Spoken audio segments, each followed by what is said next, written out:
Evolving complex characteristics in life forms takes millions of years of trial and error. The accumulation of small, beneficial changes eventually add up to form complex structures and functions. As an example, we can see this process through the evolution of vision. The earliest forms of vision were little more than light detection. Animals with light-sensitive cells could find the direction that light was coming from, but were unable to form images. These cells gradually became more complex and numerous, forming eye spots, which are better able to pinpoint light direction and movements. Eye spots eventually formed into pinhole eyes, capable of focusing and forming rudimentary images. The evolution of a lens allows for more precise and rapid eye focusing and image resolution. Add more complexity and you end up with the modern camera eye, which is seen in humans and modern vertebrates, and is capable of high resolution. This process took approximately 300 million years. Some creatures with eyes have then evolved to lose them. This process is referred to as a secondary loss of a characteristic. The ancestors of a creature had a function or structure, but it has been lost because it is no longer useful to maintain it. With eyes, this loss is commonly seen in cave-dwelling creatures. There is nothing to see in the perfect darkness, so there is no need for eyes. Once a complex characteristic is lost, it is extremely unlikely, if not impossible, for the characteristic to re-emerge in that evolutionary line, especially a re-emergence to a state and function like the original characteristic which was lost. This is called Dollo's law of irreversibility. It states, an organism never returns exactly to a former state, even if it finds itself placed in conditions of existence identical to those which it had previously lived. It always keeps some trace of the intermediate stages through which it has passed. This inability to revert is caused largely from the removal of selective pressure on the genes which encode the characteristics. Because there is no selective pressure on something like the eye for cavefish, the genes which control eye formation degrade, accumulating destructive mutations until they are no longer functional or disappear altogether. Because something like vision is extremely complex, the likelihood of it evolving again in that line of cavefish is fleetingly small. Even if vision did reemerge, the fish's eyes would likely not have the same structure as before. In insects, there are two frequent secondary loss characteristics. They are 1, the loss of wings, and 2, the loss of ocelli. Wings and flight are thought to have evolved once in ancient insects, about 400 million years ago. Flight was such a competitive advantage that wings of some sort are present in most modern insects. Some insect groups, however, have either reduced their wings or lost them entirely because they have lifestyles where wings are no longer required or useful. For instance, the entire biological order Siphonophora, the fleas, are wingless.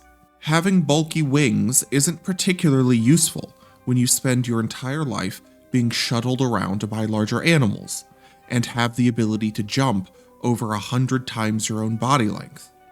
About 5% of modern insects are flightless. All the energy saved from not having to grow and maintain wings can then be used to have more babies. As for ocelli, the ocelli are 3 simple eyes many insects have in addition to their large compound eyes. These eyes are positioned on top of the insect head and are too small to resolve images. They most likely help the insect keep track of light, in particular, which way is up and where the horizon is. The ocelli evolved in the oldest and most primitive of insects around 500 million years ago, and are maintained in most modern insects. Some insects have a reduced number of ocelli, and some are missing them entirely.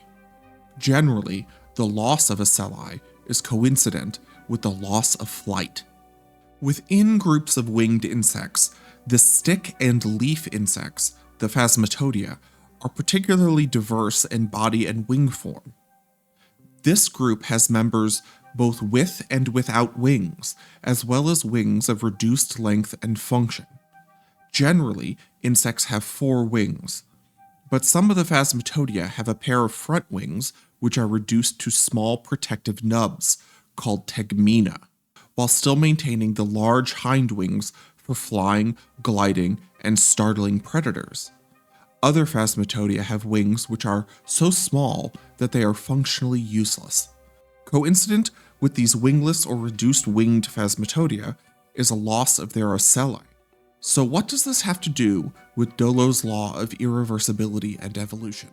In 2002, a short study published in the journal Nature reported that the examination of genetic relationships between 37 Phasmatodea species showed that their ancestral state appeared to be wingless, meaning all modern stick insects with wings would have needed to re-evolve them.